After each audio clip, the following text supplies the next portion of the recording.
नमस्कार दोस्तों, मैं आपका साथी विकास कुमार। मैं आपको मैथ ऑब्जेक्टिव बताने जा रहा हूं।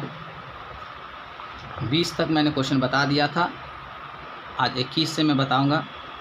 मेरा क्वेश्चन है, यदि P और Q दो अभाज्य संख्या है तो उनका मौसा क्या होगा। देखिए, दो अभाज्य संख्या, याद रखिएगा, दो अभाज्य संख्या का मौसा हमेशा एक होता है। दो अभाज्य संख्या का मौसा क्या होता है? एक होता है। दो अभाज्य संख्या का मौसा क्या होता है? एक होता है।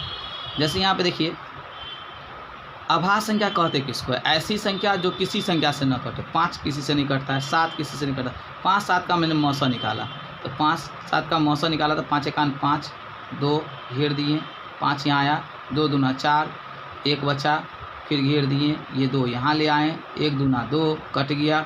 जब पूरा पूरी कट जाता है, ये क्या कहलाता है? मौसा कहलाता है। यानी दो अभाज्य संख्या का मौसा कितना होगा? 1। इसीलिए इसका जो आंसर होगा वो 1। अगला क्वेश्चन है, 0.13 और उसके ऊपर में लकीर है। इतना को हम कितना बाई कितना के रूप में लिख सकते हैं? ऑप्शन में है 13/100, 13/90, 13/99, 3/99। तो देखिए, कुछ नहीं करना, बहुत आसान क्वेश्चन है। 0.13 के ऊपर में लकीर है। देखिए, यहाँ पे कितना अंक है? 2 अंक। 2 अंक के ऊपर में क्या है? लकीर है। तो जब 2 अंक के ऊपर में लकीर हो तो यहाँ इस 13 को आप 13 लिख दीजिए, 13 को आप 13 लिख दीजिए। और कितने अंक के ऊपर में लकीर है? 2 अंक के ऊपर में, तो 2 को 9 दे दीजिए, हो गया आंसर। यानी कि 13/9 इसका आंसर हो जाएगा। एक ये हो गया, आपको ऑब्जेक्टिव के लिए मैंने बता दिया। अब ध्यान से इसका लिख दीजिए आंसर। अच्छा देखिए, ऐसे इसको बनाते कैसे हैं? इसको हम x = 0.1313 लिख सकते हैं। 2 अंक का रिपीटिशन कर रहा है तो हम इसको 100 से गुना करेंगे। अगर 1 अंक को रिपीट करेगा तो हम इसको 10 से गुना करते हैं। 100 से गुना करेंगे, ये हो जाएगा 100x, और इसको 100 से गुना करेंगे तो 13.13। इसमें डॉट डॉट डॉट लगा दीजिए, चूँकि लकीर है तो इसको हम 2 बार लिख सकते हैं। अब क्या करेंगे हम, ये मेरा इक्वेशन फर्स्ट हो गया और ये मेरा इक्वेशन सेकंड हो गया। तो इक्वेशन सेकंड में से इक्वेशन फर्स्ट को घटाएंगे तो 100x में से 1 x जाएगा तो कितना x बचेगा? 99x। 100x में से 1 x जाएगा तो कितना बचेगा? 99x। और इधर 13.13 में से, यानी कि 13.1313 में से 0.1313 घटाएंगे तो पॉइंट के बाद तो 0 0, तो बचेगा क्या? 30। तो इसीलिए x = क्या लिखा जाएगा? 13/99। क्लियर? समझ में आ गया? चलिए आगे देखिए, क्वेश्चन नंबर 23 कर 18 तथा 72 का मौसा है। देखिए, 18 और 72 का मौसा पूछ रहा है। क्वेश्चन नंबर 23 क्या पूछ रहा है? 18 और 72 का मौसा। कितना का मौसा पूछा? 18 और 72 का। 18 और 72 का मौसा कैसे निकालेंगे? तो आप कुछ नहीं कीजिए, 18 को इधर रखिए और 72 को बीच में रख दीजिए, क्योंकि 72 इसमें बड़ा है। 18 और 72 का मौसा भाग जैसे लगाते हैं, भाग लगाइए नॉर्मल भाग की तरफ। 18 चौका 72 कट गया। जब ये कट जाता है तो यहाँ जो भाज्य वाला होता है, भाजक वाला जो होता है, ये जो भाजक होता है वही मेरा क्या होता है? मौसा होता है। तो मौसा कितना हो गया? 18। मौसा कितना हो गया? 18। इसका जो आंसर होगा वो हो जाएगा आपको 18। करा है क्वेश्चन नंबर 24। अगला क्वेश्चन देखिए क्या करा है? √12 का परिमेयकरण गुणांक है। √12 का परिमेयकरण गुणांक। चलिए इस क्वेश्चन को कैसे बनाएंगे, देखिए 24 नंबर क्वेश्चन है, बहुत आसान है। √12 का क्वेश्चन नंबर 24 क्या है? √12 का परिमेयकरण गुणांक पूछ रहा है। √12 का परिमेयकरण गुणांक पूछ रहा है, तो सबसे पहले हम रूट तो लगा ही दें। अब 12 का फैक्टर तोड़ेंगे तो 2 से 6 दान में, फिर 2 से 3 दान में 3 रह जाएगा। तो 2 को 2 का 1 को 2 बाहर निकल जाएगा और √3। अब इस √3 को रूट हटाने के लिए कितना से मल्टीप्लाई करना होगा? हमको √3 से करना होगा। इसीलिए √3 इसका आंसर हो जाएगा। क्या हो जाएगा? √3, क्योंकि हमको कितना से गुना करेंगे तो रूट हट जाएगा, √3 से गुना करेंगे तो रूट हट जाएगा। तो इसका परिमेयकरण कितना हो जाएगा? √12 का परिमेयकरण गुणांक जो होगा वो √3 होगा। ठीक है, आंसर। देखिए ए। अगला क्वेश्चन है 25 नंबर क्वेश्चन क्या कर रहा है, चलिए 25 नंबर क्वेश्चन कह रहा है यदि p एक धनात्मक पूर्णांक है तो धनात्मक सम पूर्णांक का रूप होगा। ऐसे क्वेश्चन में जो ऑप्शन दिया गया है उस पर देखिए, आपका पहला ऑप्शन 2p दिया गया है, सेकंड ऑप्शन p+1 दिया गया है, और थर्ड ऑप्शन सीधे p दिया गया है, और फोर्थ ऑप्शन 2p+1 दिया गया है। तो इस पर ज़्यादा संख्या नहीं बैठा के देखेंगे हम, एक बैठा देंगे और एक 2 बैठा के देखेंगे, जिस पर दोनों कंडीशन में हमको क्या आ जाए, सम पूर्णांक ही आए। दोनों कंडीशन में सम पूर्णांक ही आए, 1 रखने पर भी और 2 रखने पर भी, वही मेरा आंसर हो जाएगा। चलिए 25 नंबर क्वेश्चन देखते हैं। तो पहला ऑप्शन पर बैठा के देखिए, 25 नंबर क्वेश्चन पहला ऑप्शन पर बैठा के देखते हैं। तो पहला ऑप्शन कितना है 25 का, पहला ऑप्शन है 2p। पहला ऑप्शन कितना है 2p। तो इस 2p पर हम बैठा के देखते हैं। तो 2p पर अगर हम बैठाते हैं, एक बार कितना लेना है 1 लेना है, और एक बार कितना लेना है 2 लेना है, और देखना है कि सम ही आना चाहिए। तो 2 × 1 2 और 2 × 2 यानी 4, यानी दोनों कंडीशन में सम ही आया है, इसीलिए मेरा जो आंसर होगा वो 2p के साथ चला जाएगा, 2p हो जाएगा। मेरा आंसर क्या हो जाएगा 2p हो जाएगा। मेरा आंसर कितना आएगा 2p। क्यों? क्योंकि क्वेश्चन पूछ रहा था कि धनात्मक सम पूर्णांक, यानी कि ऐसा आप क्या बोले, ऐसे क्वेश्चन में ऑप्शन से ही आपको क्वेश्चन हल कर लीजिए, ठीक है।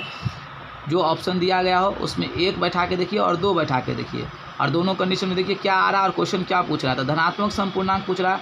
तो 1 और 2 दोनों बैठाने पर क्या आना चाहिए, सम पूर्णांक ही आना चाहिए। तो आंसर हो गया ये आपका, क्लियर। अगला क्वेश्चन है निम्नलिखित में से किसका दशमलव प्रसार शांत है। निम्नलिखित में से किसका दशमलव प्रसार शांत है। देखिए पहला ऑप्शन दिया गया है 2/15, बी ऑप्शन दिया गया 11/160, सी ऑप्शन दिया गया 17/60, और डी ऑप्शन दिया गया 6/35। तो हर का फैक्टर में देखेंगे कि 2, 5 आना चाहिए और बाकी कोई अन्य संख्या 2, 5, 1 आना चाहिए, उसके सिवा कोई संख्या नहीं। चलिए 15 का फैक्टर तोड़ेंगे तो पहले 3 से कटेगा, 3 × 5 = 15, 3 आ गया, नहीं होगा। 160 का तोड़ेंगे तो 2 से लगाएंगे तो कितना होगा 80, फिर 2 से लगाएंगे तो कितना होगा 40, फिर 2 से लगेगा तो कितना होगा 20, फिर 2 से लगेगा तो कितना होगा 10, फिर 2 से लगाएंगे तो कितना होगा 5, और फिर 5 से 5 × 5। तो 160 के गुणनखंड में 2, 5, 1 आया और बाकी कोई अन्य संख्या नहीं आई। देखिए जिस परिमेय संख्या के या भिन्न संख्या के हर के गुणनखंड में केवल 2, 5, 1 आए वो शांत होता है। क्वेश्चन नंबर 26 का हम दिखाते हैं गुणनखंड तोड़ के, जो ऑप्शन बी हम जो बोले कि ऑप्शन बी सही होगा। देखिए 11/160, 160 का हम फैक्टर तोड़ेंगे, क्या करेंगे 160 का फैक्टर तोड़ेंगे। आप फैक्टर कैसे तोड़ेंगे, हम क्या बोले 2 से पहले लगाते हैं, तो 2 से कितना दान में लगेगा 80 दान में, फिर 2 से लगाते हैं तो कितना दान में लगेगा 40 दान में, फिर 2 से लगाएंगे तो कितना दान में लगेगा 20 दान में, फिर 2 से लगाएंगे तो कितना दान में लगेगा 10 दान में, फिर आप इसको 2 से लगाइएगा तो कितना दान में लगेगा, फिर इसको 2 से लगाइएगा तो 5 दान में, और ये लास्ट 5 × 1 = 5। तो देखिए इसके गुणनखंड में क्या आ रहा है 2, 2, 2, 2, 2, 5, 1 और कुछ भी नहीं आया। 2, 5, 1 शांत, 2, 5, 1 शांत, 2, 5, 1 शांत। याद रखिए 2, 5, 1 शांत, 2, 5, 1 शांत। कहाँ हर के गुणनखंड में, हर के गुणनखंड में 2, 5, 7 सॉरी 7 नहीं 2, 5, 1 शांत, ठीक है। तो 2, 5, 1 इसीलिए मेरा आंसर हो जाएगा ये, ठीक है। अगला क्वेश्चन क्या है, निम्नलिखित में किसका दशमलव प्रसार अशांत है। अशांत है, किसका दशमलव प्रसार अशांत की बात कर रही है। तो अशांत के लिए देखेंगे कि नीचे में फैक्टर तोड़ेंगे और जिसमें 2, 5, 1 के सिवा कोई अन्य संख्या आ जाए। देखिए इस 400 का तोड़ते हैं तो 4 200, 2 से लगाएंगे तो 200, फिर 2 से लगाएंगे तो 100, फिर 2 से लगाएंगे तो 50, फिर 2 से लगाएंगे तो 25, फिर 5 से लगाएंगे 5, 5 से 25, फिर 5 से 1, ये शांत है। इसमें देखिए 2 से लगाएंगे तो 40, फिर 2 से लगाएंगे तो 20, फिर 2 से लगाएंगे 10, फिर 2 से लगाएंगे तो 5, फिर 5 से 5 × 5 शांत है। ये आपको 11 से लगता है, ये 121 का गुणनखंड 11 × 11 ये अशांत हो जाएगा। तो आंसर हो जाएगा सी। समझ में आ गया होगा। चलिए π/3 है। देखिए पाई क्या होता है, एक अपरिमेय संख्या होता है। और अपरिमेय संख्या में आप किसी भी संख्या से गुना कर दीजिए या भाग कर दीजिए या जोड़ दीजिए या किसी संख्या को घटा दीजिए, वो अपरिमेय संख्या ही होगा। क्या होगा? अपरिमेय संख्या ही होगा। इसलिए पाई बट्टा 3 क्या होगा? अपरिमेय संख्या। दोस्तों हमेशा याद रखिएगा कि पाई वाला दिया रहा है साथ में और पूछे कैसी संख्या है, तो आंख बंद करके आप अपरिमेय संख्या पे टिक लगाइए। ठीक है, पाई दिया रहा है, उसके साथ +3 हो, -2 हो, भागा 3 हो, कुछ भी हो, पाई दिया है ना, वो अपरिमेय संख्या होगा। अगला क्वेश्चन है हुआ कि 144 के अभाज्य गुणनखंड में 2 का घात पूछ रहा है। मैंने इससे पहले वाले वीडियो में भी बताया था एक क्वेश्चन, घात का गुणनखंड, अभाज्य गुणनखंड का घात में किसी संख्या का घात पूछे तो क्या करना? कुछ नहीं करना, फैक्टर तोड़ना। क्या करना? फैक्टर तोड़ना है। तो यहाँ पे 144 के अभाज्य गुणनखंड में 2 का घात पूछा जा रहा है। 144 के अभाज्य गुणनखंड में 2 का घात पूछा जा रहा है। 144 के गुणनखंड में देखिए, तो 144 के गुणनखंड में 144 का फैक्टर तोड़ दीजिए। पहले 2 से, 2 सत्ते 14, 2 दूनी 4, फिर 2 से, 2 तिया 6, 2 छक्के 12, फिर 2 से, 2 एका 2, 2 अट्ठे 16, फिर 2 से लगेगा, 2 नमा 18, अब 3 से लग गया, 3 तिया 9, 3 एकान 3। तो हमसे क्वेश्चन में क्या पूछा जा रहा है कि 2 का घात कितना है? तो गिनिए 2 कितना है? 1 2 3 4, 4 गो 2 है, तो 2 का घात जो होगा 4 होगा। 2 का घात कितना होगा? 4। 2 का घात 4। चलिए देखते हैं, 2 का घात 4 आंसर करा। अगला क्वेश्चन 45 तथा 60 का मौसा है। 45 तथा 60 का मौसा, 45 और 60 का मौसा पूछा जा रहा है। 45 और 60 का मौसा। चलिए 45 60 का मौसा कराया है, तो हम लोग क्या करेंगे? जो बड़ी संख्या है उसको बीच में रख देंगे और जो छोटी संख्या उससे भाग के जैसा लगा लेंगे। 45 से कान 45, 5 10 में से 5 गया तो 5, 5 में 4 गया तो 1, 15। 45 को खींच के यहाँ ले आएंगे, 15 तिया 45, कट गया। जो भाजक यहाँ आता है वही मेरा क्या होता है? मौसा हो जाता है। तो मौसा कितना हो गया? 15। तो आंसर जो होगा 15, आंसर क्या होगा? 15।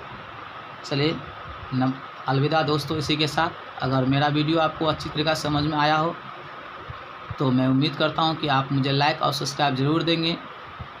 ठीक है, चलिए नमस्कार।